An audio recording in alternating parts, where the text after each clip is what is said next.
If you haven't yet purchased a dashcam for your motor vehicle, I highly recommend doing so after you finish watching this video. In this video, I will be unboxing and reviewing this particular dash camera, as well as showing you the installation process. At the end of the installation, I will show you how to neatly hide the power wire under some of the interior panels in the vehicle, as well as take you through all 13 options of this camera. Hiding the power wire though is not necessary, but it makes the job more presentable. The name of this brand is Kingslim and it is a dual dash camera. This means that it is designed to record 2 scenes at once. It is recommended to have the cameras installed to record scenes from the front and the rear of the vehicle. The front camera records up to 4K, while the rear camera records up to 2.5K. Some of the features of this dash camera includes built-in Wi-Fi, which will enable you to use your cell phone to connect to the camera via an app, which gives the option to save recorded video clips, watch recorded videos, change settings, and much more. It has built-in GPS, which allows for live tracking. Loop recording, which means that it will delete the old files and continue to record when the memory is full. It has emergency recording, which allows for the camera to automatically start recording if the car is in an accident or stopped suddenly. This camera is able to record a wide dynamic range and supports up to 256 GB of removable memory. The rear camera is waterproof, which is important if you plan to install this outside of the vehicle. I bought this dash camera brand new on Facebook Market from an individual seller for $50, which I consider to be a good deal because it is available on Amazon.com for about $110. This particular model doesn't fall in the premium range, but is definitely not in the poor quality range. It falls in the upper mid quality range because of the features it comes with. I bought this Kingslim brand to replace this Tugard brand, which was horrible out of the box. The rechargeable battery in this was not good enough to power the camera when the car shakes. No, it only works sometime. It has a time when it constantly restarts. I am looking forward to see how this Kingslim brand holds up over time. Let's see what's inside the box. The first item seen here is the main camera. It is small and compact, and you can access the actual size of the camera to the size of my hand. Let's see what else is inside the box.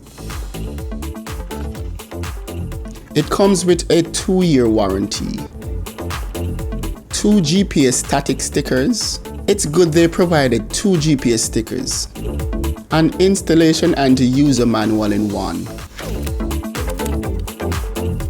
2-sided tape to install the main camera.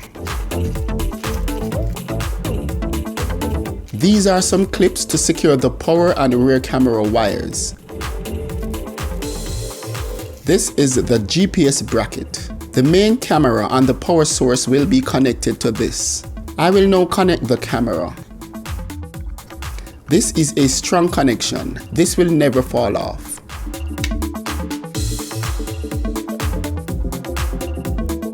That's where the power cord should go.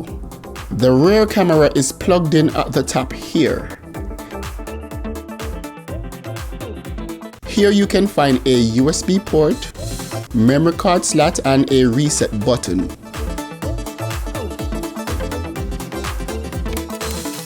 They also provide a tool to help install the wires. Here is the rear camera, and the length of the wire is more than enough for most size vehicles. It comes with 4 of these 2-sided tapes for the rear camera.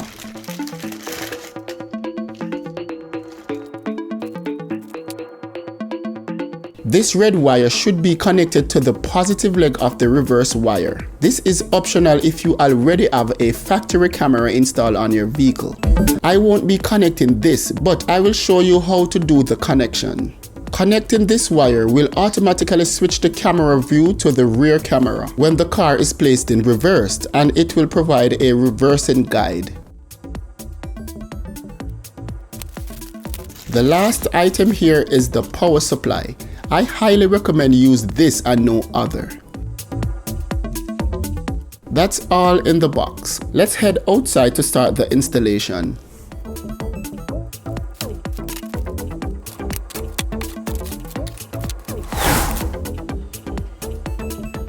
I installed the old dash cam on the right side here. This is also a dual camera, but it's a little different. The second camera shows inside of the vehicle. This is how I run the power wire. It goes along the top here, along this panel, through the dash and out here. Then plugged right here. Running the wire like this is optional, so I will show you how to hide the wires at the end. I will change the installation location of the camera from here to over here to have the camera closer to me. I want it closer to me because I want to be able to use the camera to monitor the rear of the vehicle while driving. This will not replace the rear mirror though. I will use 93% alcohol and a microfiber rag to clean the area of the windscreen where the camera will be installed.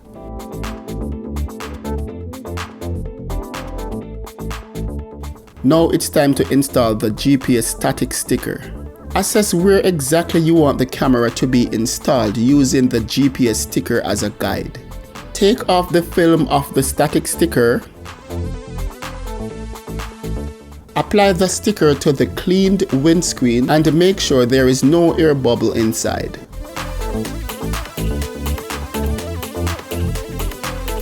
Peel off the film on one side of the two-sided adhesive tape and apply the adhesive tape to the GPS bracket.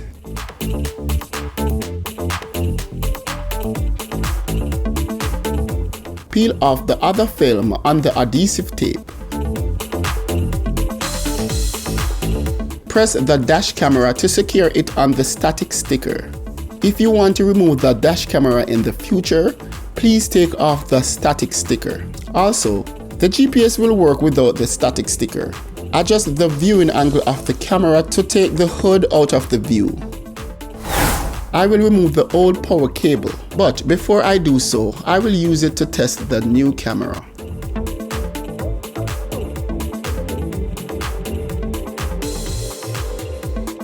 I will tuck in the excess wire at the top here just to have the wire out of the camera view.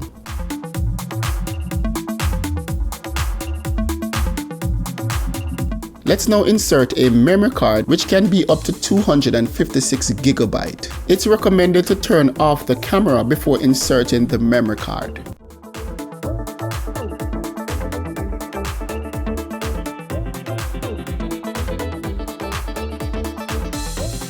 At the end of this video, I will go through the settings of this camera, but for now, I will format the memory card and set the date and time. Now the camera is recording fine. Now I am going to connect the rear camera with the extension cable into the dash camera to check whether the rear camera works well.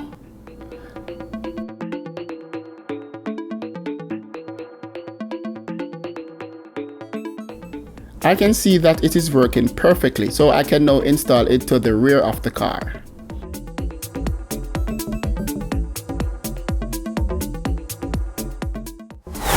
I will run the wires in the panels.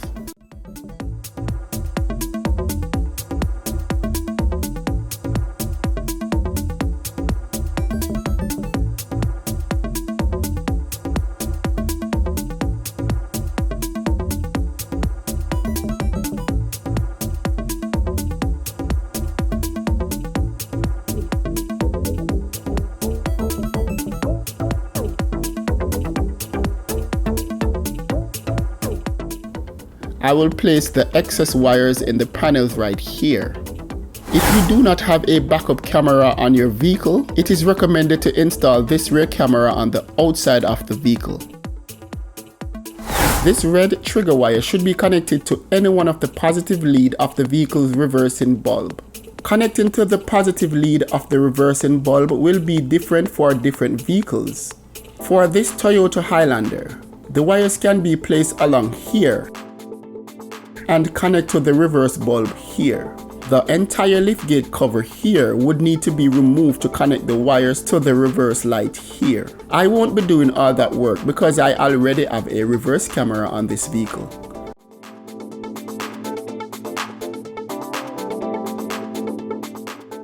Now I can tuck the excess wire here.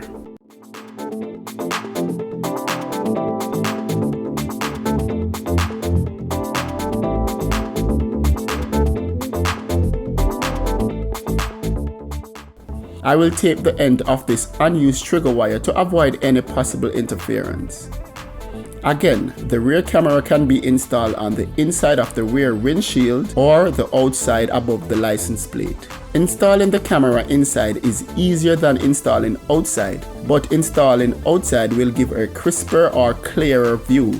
Installing outside though would not be necessary if your vehicle is already equipped with a factory reverse camera. In my case, I will be installing this camera inside the vehicle. I initially installed the rear camera on the windscreen, but the angle was too acute. The camera was pointing too much to the ground.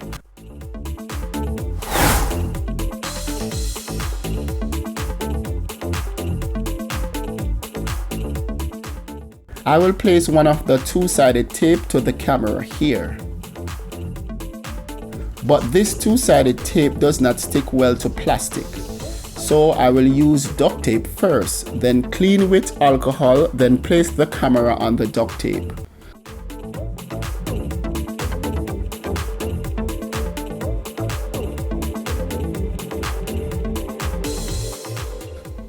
Now I can tuck the rest of the wire away.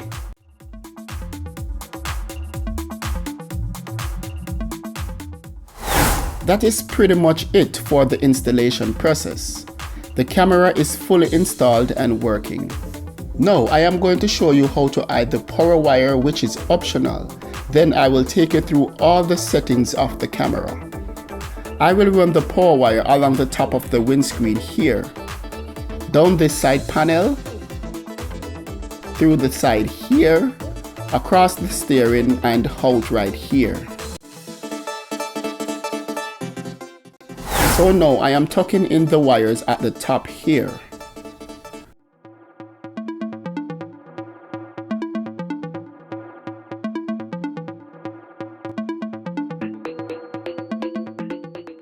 Now I am going down the side panel. I will remove this side panel, then pull this rubber here.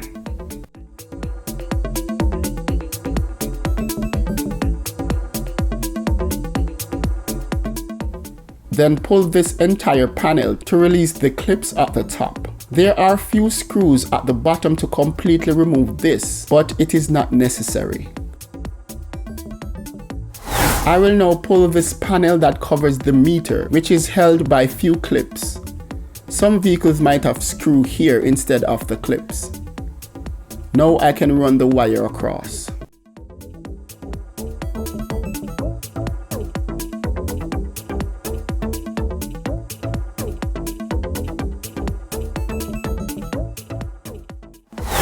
All that is left to do now is to tuck the wires in and reinstall the panels.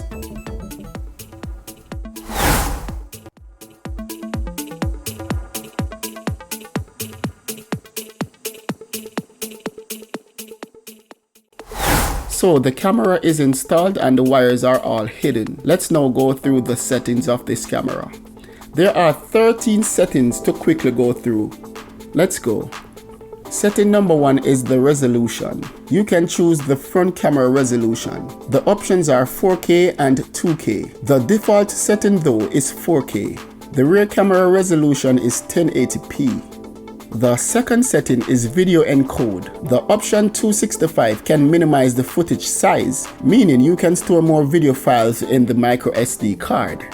Option H64 though has better capability. The default setting is H264. The third setting is screen dormant. The screen will turn off automatically after the time you set. After turning off, the screen will reduce power consumption. The camera still works while the display screen is turned off. Just touch the screen and it will turn on. The options available are off, 1 minute or 3 minutes. The default setting is 1 minute. The fourth setting is anti-flicker mode. Choose the right frequency to avoid flickering. This should be based on your local AC parameters. The default setting is 60 Hz. The fifth setting is sensitivity. When the sensitivity mode is turned on, if an impact or sudden braking is detected, it will automatically start recording and save content. The videos will be locked and never be overwritten by the new files. The higher the sensitivity level, the easier it is to trigger the emergency recording. The options available are off, low, middle, or high. The default setting is low. The sixth setting is parking. The camera will be turned on automatically and start a 20-second recording and lock if there is an impact to the car during parking. The higher the level selected, the easier it will be to trigger recording. The options available are off, low, middle, or high. The default setting is off. Note that in parking mode, the screen will not display and the working indicator will flicker while the recording is in process. So right now it is recording, however the screen is off. You can see the recording indicator to the side right here. When the dash cam is turned on, this message box is shown on the screen. You have a parking file. Please check. The seventh setting is date format. Set the format you prefer. The options are year, month, day, day, month, year, and month, day, year. The default setting is year, month, day. The eighth setting is audio. Sound will be recorded simultaneously with the video. The options are on and off. The default setting is on. The ninth setting is the volume. Adjust the volume of the playback video. The options are mute, low, middle, and high. The default setting is middle. The 10th setting is loop. Recording the files will save every 3 minutes if you choose the 3-minute option. When the micro SD card is full, the new files will cover the old ones if the loop recording is on. If it is off, the camera will not record anymore when the card is full. You will then need to format the SD card or change to a new one. The options are off, 1 minute, 3 minutes, or 5 minutes. The default setting is 3 minutes. I have mine set to 5. The 11th setting is set time. Set the date and time manually. If you want to set the time manually, please turn off the time zone setting, which is setting number 12. Now to setting 12, which is time zone. Choose the time zone manually. The device will then display the time of the selected time zone. The default setting here is off. The 13th setting is language, and the default setting is English. There are 4 additional items here which I won't get into in detail. 1 is to format your SD card. 2 is to view your GPS information. 3 is factory reset. And 4 about the device. That's it, guys. Thanks for watching. If you found this video helpful, please like, share, and subscribe. Also, hit the notification bell if you want to be notified as soon as I upload a new video. See you on the next one, guys.